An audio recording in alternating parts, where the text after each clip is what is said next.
During 1970s, liberation struggles intensified and continued in third world countries. Struggles were spread out for freedom from imperialists and their loyalists in Vietnam, Cambodia, Laos, Iran, as well as most of African and Latin American countries. In most of these countries, art had become a combat weapon. Applications of artistic mediums were effective to reveal reality and justify objectives of their liberation struggles to people. Out of the artistic mediums, theatre and drama accomplished a major role in reaching out the people. Drama and theatre, up till then prevailed in urban proscenium theatres, were brought into place to spread liberal ideas among the populace. Drama and theatre were frequently used to educate people by lively performing among them on criticizing their socio-economic background and how the cruel dictators use ways and means to exploit them and suppress them. New approaches, dimensions, and styles of drama and theatre were applied to reach out the people. New designs introduced by the Brazilian dramatist Augusto Boal to forum theatre is a fine example for this. Janakarali is not an arbitrary theatre activism. In other words, actually, Parakrama Niriyalla as a theatre activist, director, filmmaker, he has been working in the post-independent Sri Lankan theatre for many decades.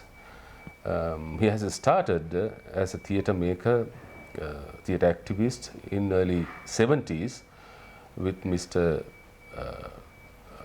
Gamini Hattutugama, and he has studied theatre arts at Lionel Bent Rangashilpa Shalika with other prominent theatre activists like H.A. Pereira. He has been working as an actor and a theatre trainer and educationist as well. And both Mr. Parakrama as well as H.A. Pereira, they have been working and training lots of theatre enthusiasts to form this particular theatre group called Janakaraliya. And Janakaraliya is a very unique form of theatre practice that has been developed by these two prominent theatre makers in Sri Lanka. And now Janakaraliya has been recognized as one of the foremost, very influential and I would say groundbreaking theatre practice, not only in Sri Lanka but even in Southeast Asia, South Asia. It is very prominent theatre invention, inspired by Augusto Boal's theatre practice as well as theatre and politics. Janakaraliya has intervened some of the key questions that we have been dealing with in terms of nationalism, Sinhala Buddhist nationalism, identity politics, etc. So in that sense, I believe that Janakaraliya is a very unique theatre intervention in Sri Lankan, post-independent Sri Lanka, and already they have already proved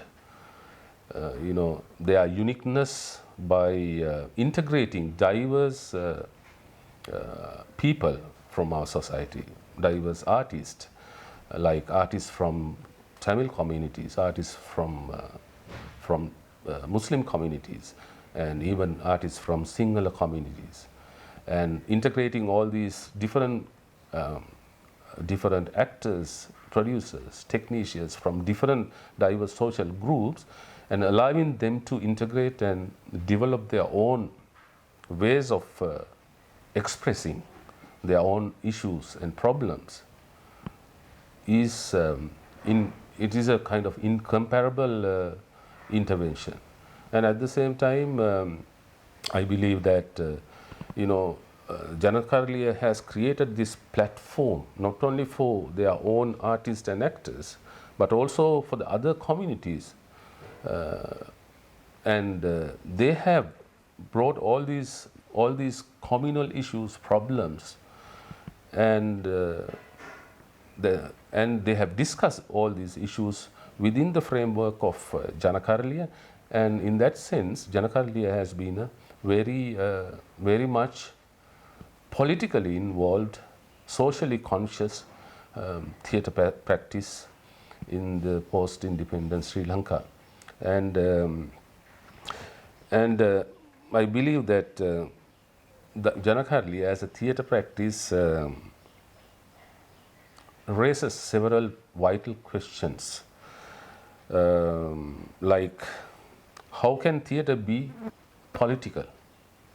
This is one of the major questions that Janakaharaliya has raised. And not only that, Janakaharaliya asks us, how could theatre be used to question racial antagonism and prejudices, and further creates a platform for co-living? How does theatre create space for people and theatre makers to challenge dominant establishments in the society?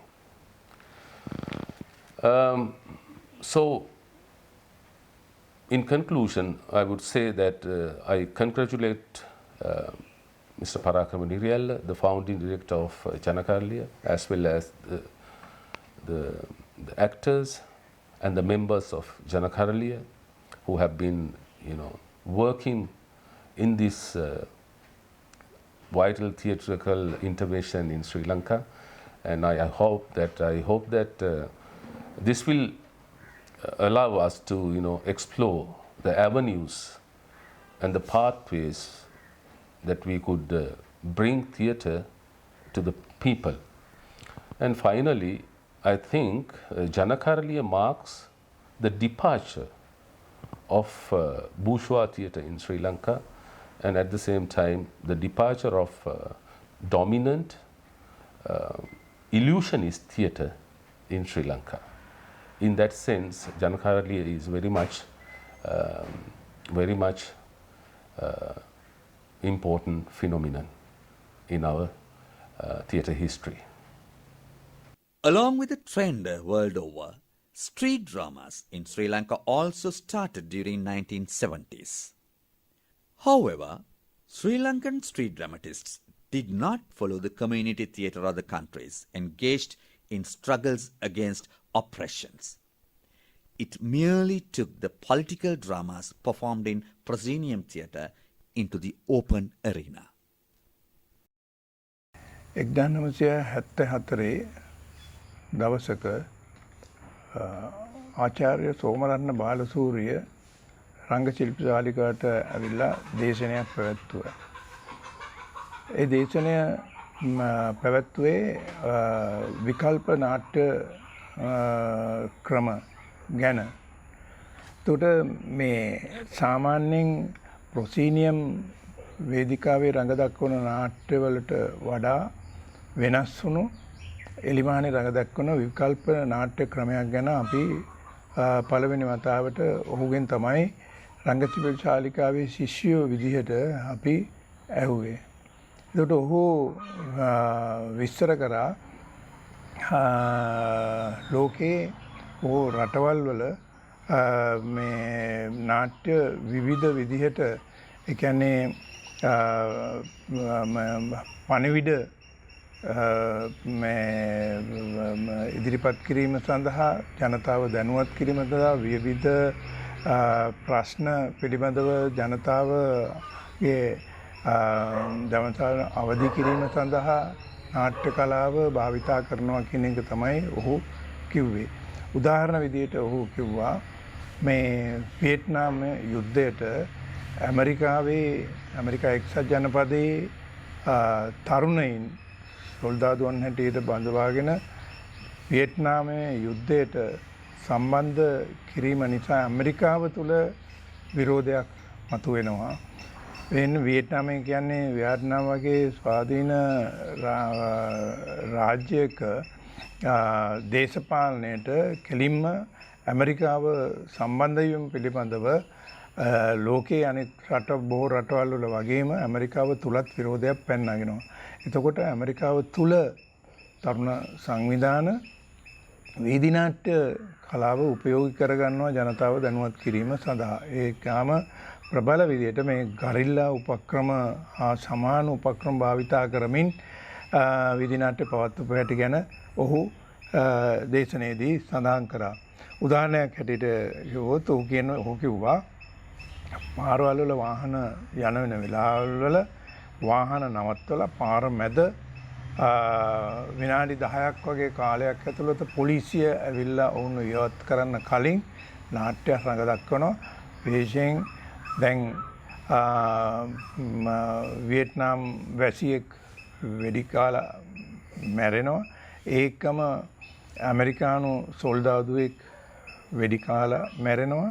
ඔහුගේ ඇඟට සායම් රතු පාට සායම් බාල්දියක් දානවා. දැන් ඔවුන් නැගිටලා ඇවිල්ලා මේ ප්‍රකාශයක් කරනවා වියට්නාම් යුද්ධයට විරුද්ධව. ඒ වගේම එලේ පිටින්ම ගිහිල්ලා වාහනවල ඉන්න අය අතර කොළ බෙදනවා කියලා. ඒතර පොලිසිය එන්න කලින් ඔවුන් එතන නාට්‍ය රඟ දක්වලා අයින් වෙනවා. ඉතින් මෙවැනි උදාහරණ. ඒ වගේම ඔහු කිව්වා ෂේක්ස්පියර්ගේ නාට්‍ය පවා එලිමහනේ රඟ දක්වන ආකාරය. ඔහු ලංකාවේ උදාහරණයක් හැටියට කිව්වේ වෙසක් නාට්‍ය. වෙසක් නාට්‍ය වෙසක් කාලෙට වේදිකාවල රඟ දක්වන ආකාරය ටිකක් සාමාන්‍යයෙන් මේ ප්‍රොසීනියම් නාට්‍යවල මේ වේදිකාවේ නාට්‍ය රඟ දක්වන ක්‍රමවේදයට වඩා වෙනස්ය. එය එක්තරා ආකාරයක විකල්ප නාට්‍ය භාවිතයක් කියන එක ඔහු කිව්වා. එතකොට අපේ ශිෂ්‍ය කණ්ඩායමේ හිටපු හේමසිරි අබේවර්ධන කියන අපේ සහෝදර ශිෂ්‍යයා ඔහුට ලොකු උනන්දුවක් ඇති වුණා වෙසක් නාට්‍යයක් කරන්න. කියන්නේ ශාලිකාවේ ශිෂ්‍ය කණ්ඩායම එකතු වෙලා. ඉතින් ඉස්සෙල්ලාම අපි හැමෝම එකට එකඟ වුණා. ඔහු ධම්මජාගුඩ මහත්මයාගෙන් විමසුවා මෙහෙම නාට්‍යයක් කරන්නද ඒකට එකට උදව් කරන්න පුළුවන්ද කියලා. ධම්මජාගුඩ මහත්මයා කිව්වේ තමයි එතකොට මනමේ නාට්‍යයේ දෙවනි නිෂ්පාදනය රංගශිල්ප ශාලිකාව ආශ්‍රිතව පුහුණු කිරීම පටන් ගන්න තියෙනවා. ඒකින්ද එයා ඒකේ සහාය අධ්‍යක්ෂක වශයෙන් මහාචාර්ය ඉදිරිවේර සත්‍යන්තයන්ට සහාය වෙනවා. ඒ නිසා ඒකට සහභාගී වෙන්න බෑ කියලා.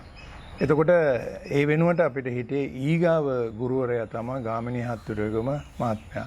ගාමිණී හත්තුරේගම මහත්මයාට මේ කිව්වහම ඔහු ඊටාම කැමැත්තෙන් ඉදිරිපත් වුණා. හේතුව ඔහු ඒ වෙනකොට වෙන නාට්‍ය භාවිතයක් පිළිබඳව වෙනස් ආකාරයේ නාට්‍ය භාවිතයක් පිළිබඳව පොඩි පර්යේෂණාත්මක කාර්යයන් වගේක් කරලා තිබුණා.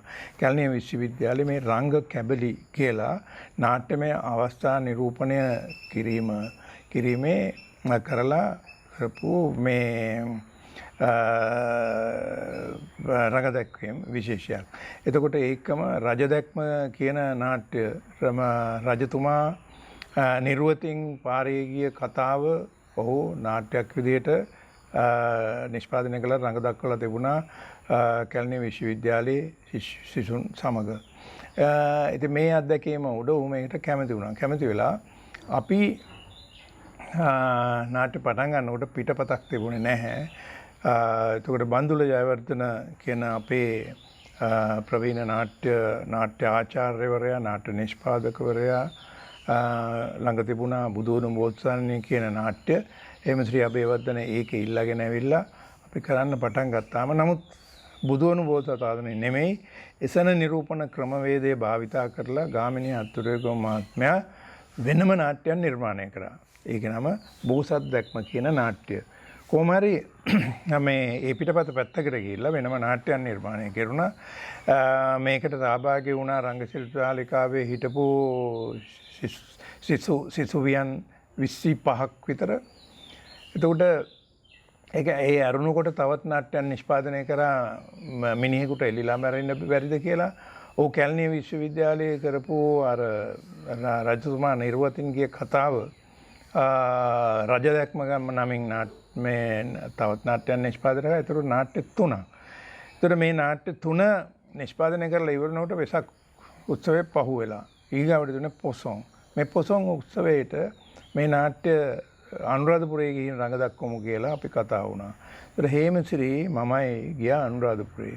අනුරාධපුරේ ගිහිල්ලා පුරාවිද්‍යා දෙපාර්තමේන්තුවෙන් ඒ වගේම දුම්රිය දෙපාර්තමේන්තුවෙන් අවසර අරගෙන දුම්රිය දෙපාර්තමේන්තුවේ මේ පිට්ටනිය ඒ පිට්ටනිය තිබුණේ අනුරාධපුර මධ්‍ය මහා විද්‍යාලයේ ඉදිරිපිට.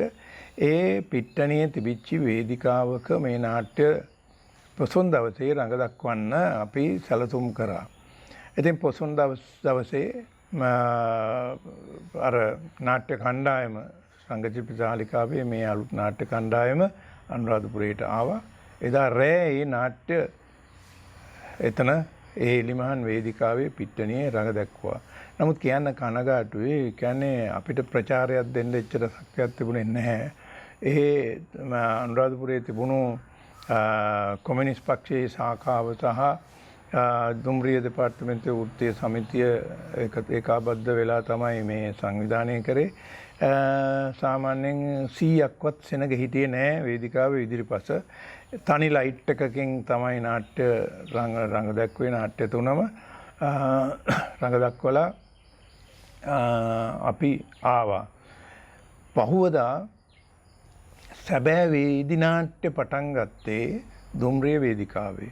පහුවදා කොළඹ එන්න අපි දුම්රිය අනුරාධපුරයේ දුම්රිය පොළට ගිහිල්ලා දුම්රිය වේදිකාවේදී කවුරු හරි කෙනෙක් යෝජනා කරා අපි මෙතන පෙන්නමුද මේ එල්ලිලා මෙන්න බැරිද කියන නාට්‍ය කියලා. රාත්‍රිගම මහත්මයාත් ඒක අනුමත කරලා දුම්රිය වේදිකාවේ ඒ නාට්‍ය රඟ දැක්වුවා. ඒක දුම්රියට නගින්න ඇවිල්ලා හිටපු බොහෝ පිරිසක් වට වෙලා බැලුවා.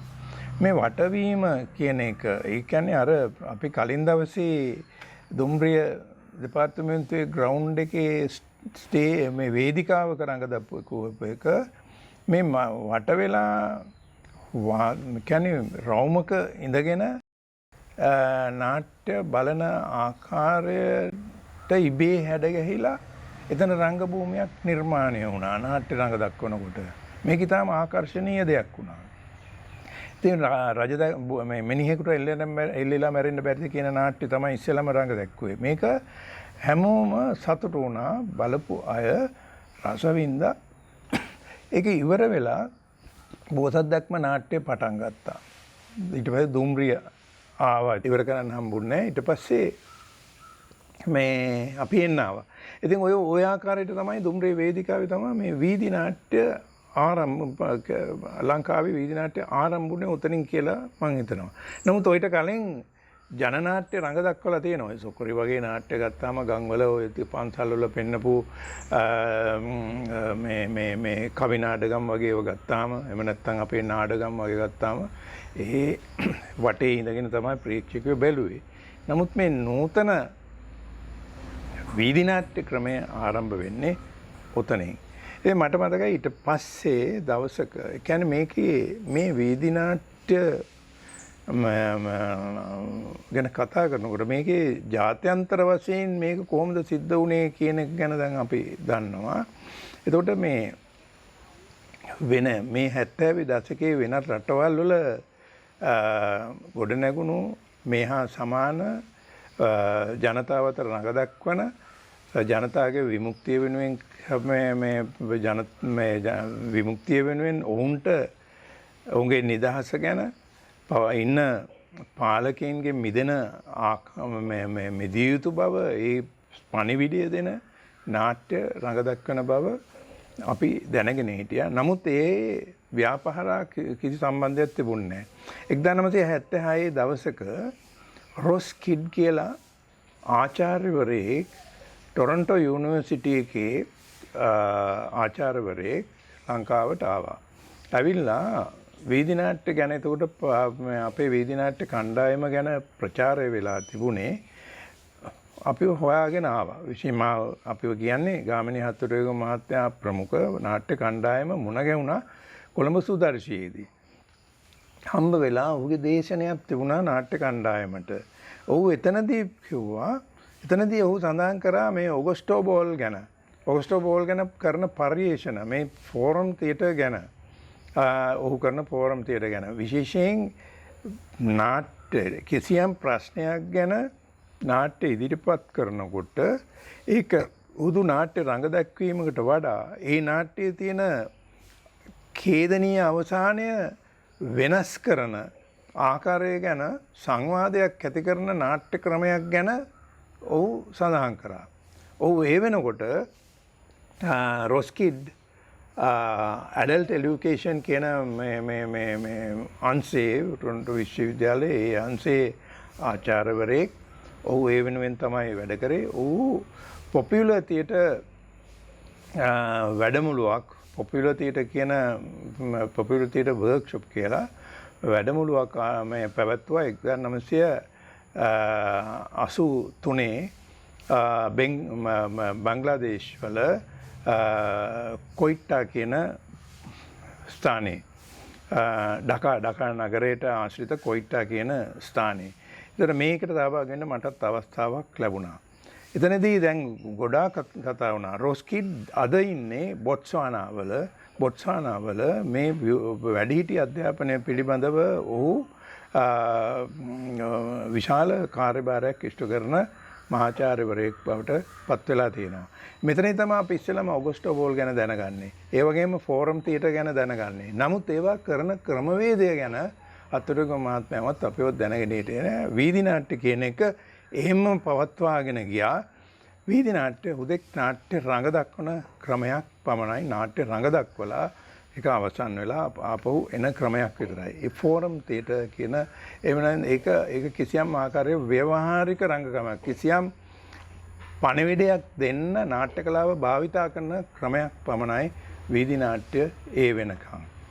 මම හිතන්නේ ඒවත් එක්ක සාපේක්ෂව ගත්තාම අපේ රටේ මේ වීදි නාට්‍ය ආකෘතියට නෑකම් කියන එක කියන්නේ වීදි නාට්‍ය ආකෘතිය කියන්නේ මේ ලිමහාන් රංග භූමියක විවෘත ජන සංගායනාවක් මැද්දේ රඟ දක්වන නාට්‍ය විශේෂ අපේ රටේ අති ඉතිහාසයේ පටන් දකින්නට තිබුණා. අපේ විශේෂයෙන්ම අපේ සාම්ප්‍රදායික නාට්‍ය ස්කෝලම් සොකරි වගේ නාට්‍ය කලාව ශාන්තිකර්ම පවා රඟ දැක්ුණේ ඒ විවෘත ජන සංගායනාවක් මැද්දේ.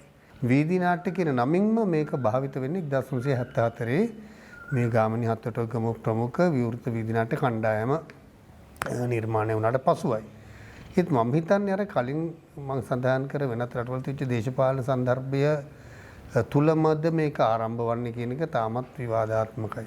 මම හිතන්නේ හරියාකාරව මේ කොහොමද මේ විකල්ප නාට්‍ය කලාවන් ලෝකයේ වෙනත් රටවල් වල තිබිච්ච ඔය සංවාද නාට්‍ය ක්‍රම නැත්නම් ෆෝරම් තියටර් කියන වගේ සංකල්ප ගැන හරියාකාර අවබෝධයක් දැනුමක් ඇතිවද මේක බිහි වුණේ. නමුත් කියන එක ගැටලුවක්. නමුත් විශේෂයෙන්ම කිව යුතුයි මේ තරුණයන්ට ඒ වන විට ඔවුන් දකපු ඒ අසාර්ථක වූ විප්ලවය ජය ගැනීමට ඊට වඩාත් මානව හිතවාදී සමාජයක් බිහි කරන්න ජනතාව සවිඥානික කිරීමේ උවමනාව ඔවුන්ට තියෙනවා. ඔවුන් ඒ සඳහා විකල්ප මාධ්‍ය හොයමින් ඉන්නකොට ලයනල් වෙන්ට් රංග ශිල්ප ශාලිකාවේ දේශනයක් සඳහා පැමිණෙන ආචාර්ය සෝමරත්න බාලසූරිය පවත්වන ලෝකයේ තියෙන විකල්ප නාට්‍ය ක්‍රම ගැන පවත්වපු දේශනයකින් ඔවුන්ගේ අර තිබිච්ච යටිසිත තුළ තිබිච්ච උවමනාවට විශාල හවුහරණයක් නැත්නම් විශාල පිටිවහලක් වෙනවා මේ දේශනේ. ඒ නිසා ඔවුන්ටත් උවමනා වෙන එවැනි නාට්‍ය කණ්ඩායමක් බිහි කරන්න. මම හිතන්නේ එහි ප්‍රතිඵලයක් ලෙස තමයි වීදි නාට්‍ය කණ්ඩායම ශ්‍රී ලංකාව තුළ ස්ථාපිත වෙන්නේ. විවෘත වීදි නාට්‍ය කණ්ඩායමට සහභාගී වෙච්ච මේ ඒ කාලේ හිටපු යෞවනයන්ට ලොකුම උවමනාව තිබුණා ඔවුන්ගේ නිර්මාණාත්මක හැකියාවන් ජනතාව අතරට ගෙනියන්න. ඒ නිසා සමහර විට සමහර ඒ දේශපාලනික වශයෙන් හෝ නැත්නම් මේ සමාජ මෙහෙවරක් සඳහා වූ අරමුණකින් යුක්තව නොවුනත් ඇතැම් පිරිස් මේකට එකතු වෙන්නේ තමන්ගේ හැකියාවන් සමාජය කරා ගෙනියන්න ජනතාව අතරට යන්නට ඔවුන්ට මාධ්‍යයක් උවමනා වුණාට වේදිකා නාට්‍ය වලට සම්බන්ධ වෙන්න බැරි වුණත් ජනතාව අතරට ගිහිලා මේ විවෘත රංග මඩල විශේෂයෙන් මේකට සහභාගී වුණු මුල් යුගයේ හිටපු පුරෝගාමී නාට්‍යකරුවන් වන ඒ සමාජිකයන් වන පරාක්‍රම නිරියල්ල එච්.ඒ. පෙරේරා ප්‍රමුඛ මේ ඇතැම් නාට්‍යකරුවන්ට විශාල අරමුණක් තිබුණා මේ විවෘත රංග මඩල කියන සංකල්පය. ජනතාව කලාව හොයාගෙන යන වෙනුවට කලාව නැත්නම් විශේෂයෙන් නාට්‍ය කලාව ජනතාව සොයාගෙන ජනතාව අතරට යෑමේ පවිත්‍ර උදාර අරමුණකින් තමයි ඕන ආරම්භ කරන්නේ. හැබැයි අරමුණ කොතෙක් දුරට වීදි නාට්‍ය කණ්ඩායම තුල කොච්චර කාලයක් තුල ඒ අරමුණ පැවතුනාද ඒක කොයිතරම් දුරට සාක්ෂාත් කරගන්න පුළුවන් වුණාද කොයිතරම් ඒ කරපු දේවල් තුල ප්‍රතිඵල තියනවද කියන එක අදටත් මම හිතන්නේ විවාදාත්මකයි.